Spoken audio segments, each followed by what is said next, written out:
What is going on, everybody? Welcome back to another video. As you see in the title, I asked 250 people, what is the best Call of Duty map ever? And one certainly came out on top. I'm not going to name it until the end though. But long story short, I do run an Instagram page. It is called Gaming Brackets. I'll leave it in the description below. We do a lot of fun stuff like this. Like right now, we're doing what's the best gaming console. And then we're going to be doing what's the best horror game. Stuff like that. It's a lot of fun. You should be sure to follow it. But anyways, as you could obviously guess, we did a bracket to determine what the best Call of Duty map ever is. But you might be wondering, how did you decide what maps go into this bracket? Is it just your personal opinion, or did you just what? Like, how'd you do it? I just realized I got a fat pimple right here. Disregard. Anyways, basically, so for each Call of Duty game, all the way from Call of Duty 4 Modern Warfare, all the way to Cold War, we did what is the best map for each game. So I think a good example, we'll do Black Ops 1. So for example, the best Black Ops 1 map, Nuketown is what won. You know, everybody voted, Nuketown came out on top. And however, Firing Range came in second, obviously. So the best two maps from each game got put into this bracket. I hope that makes sense. And then a lot of people were complaining that Nuketown were the 5th seed, and I had to explain it a bunch that it was not my ranking. So pretty much to determine the seeding, I know this is long, but just bear with me. We also had a best Call of Duty bracket, and we'll just keep running with BO1 as the example. Black Ops 1 came in 5th place, so therefore the best Black Ops map came in 5th place. I hope that makes sense. If not, I have no clue else how to describe it. Rewatch it. I hope you understand. Anyways, here is a picture of the bracket. It was a pretty big bracket. I think there was like 28 maps. I wanted to show you guys so you can look at what part of the Call of Duty community voted and see if you have any hot takes or something you disagree with. There were a couple that I definitely disagreed with, but let's go ahead and jump right into it. The first one we had, as you can see right here on my handy dandy phone screen, is Hard Hat versus Hunted. Now I do think we got this one right. Hunted is a fantastic map, and I wish it would have faced a different map other than Hard Hat, but MW3 is my favorite Call of Duty of all time. Like, there was no chance I was voting Hunted. And then you see we got Shoot House and Crash. I think this was pretty accurate because I think it definitely should have been close, because I think I would lean towards Shoot House, but I don't want to discredit Crash either. So it's definitely a close one between those two. And here's one.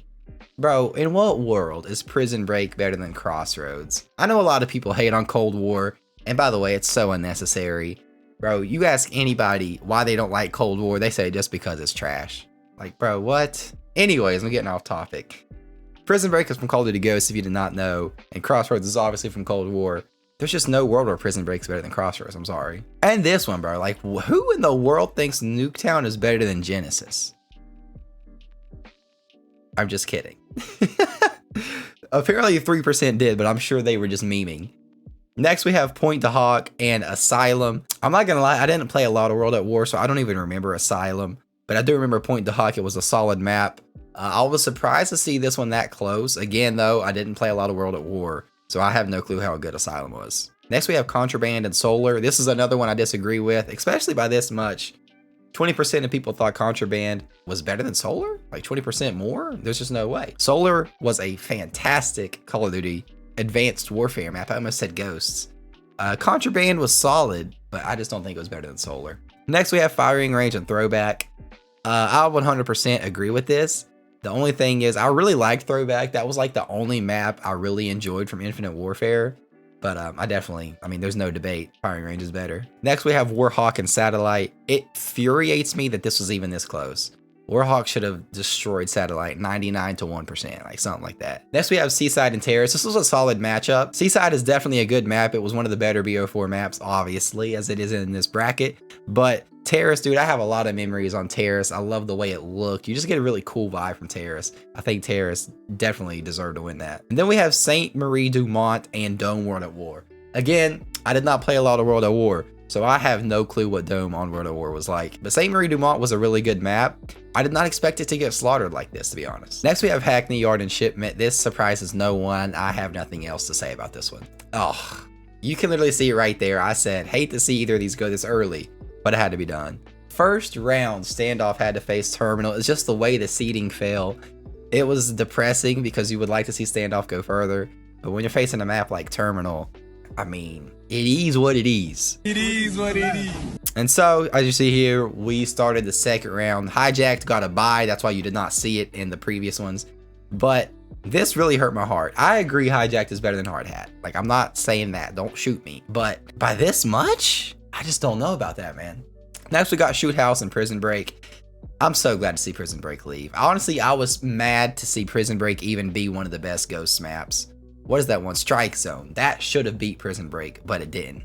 Anyways, I was so glad Shoot House won by a lot, but it should have been more. Next, we have Nuketown and Point to Hawk. No argument here. Contraband and Rust. Rust also had a buy. That's why you didn't see it. We got that right, definitely. People probably just memeing for Contraband. This is one that hurt me. And I can definitely see why you make the case that Firing Range is better than Dome from MW3.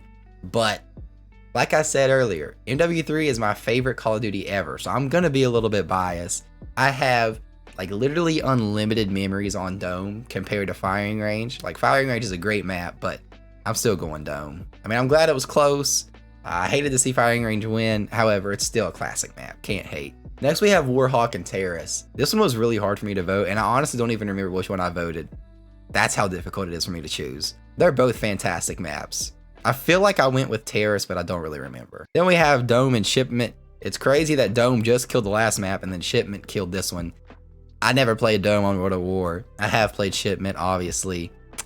Apparently, a lot of people prefer Shipment. Then we had Terminal and Combine. I mean, that was an easy dub for Terminal. I don't think anyone saw that as a surprise. And now we're down, I believe, to the Elite 8, I think. And we have Hijacked and Shoot House. I did not expect it to be this big of a margin. I thought it'd be maybe like 60-40% Hijacked. But no, Hijacked is wrecking maps. Then we had Nuketown and Rust. This one, honestly, is probably the one that bothered me the most, the whole bracket. Because I don't know if maybe some of the followers just aren't very old and don't remember MW2, or if people really just prefer Nuketown like that. I think Nuketown should still win this matchup, but not by this much. It should be like in the 50 range. Like, it should be super, super close. Then we had Firing Range and Warhawk. This is a pretty easy one. I mean, we got that right for sure. Then Shipment and Terminal. I was a little bit surprised to see this close. I didn't know people really like Shipment like that. I thought it would be more like 60-40 in that kind of range, but no. Terminal just by, what is that saying? I honestly have no clue. By that much, that's how much Terminal won by. Dude, okay, yeah, I was right. So now we're down to the final four. We had Hijacked and Nuketown. 39% to Hijacked. I don't know, man. Nuketown's great and all, but dang. Then we had Firing Range and Terminal. I think this was right. Solid. It could have been a little closer, but we got that right. And then for the final one, here it is. Championship round. You see the score. Nuketown dominated Terminal. This one hurt me as well. Terminal's my favorite Call of Duty map of all time. However, I didn't really expect it to beat Nuketown, but I thought it'd be a lot closer than that, especially since Terminal pretty much killed everything else besides Shipment. I figured, you know, maybe it'll put up a fight. But not really. Nuketown just reigns supreme. And there you see it there. Nuketown wins the best COD map bracket. Again, be sure to go follow that page. It gives you something to do when you're bored. It's fun. I like to see which map or gun or whatever the case may be. I like to see which one wins. It's always interesting to find out. And if you did enjoy this video, be sure to leave a like and subscribe to the channel if you are new around here. Go ahead and click the notification bell so you don't miss any future videos. And I do stream right here every Tuesday and Saturday. It's a lot of fun. Be sure to swing by sometime. And I will catch y'all on the next one. Peace.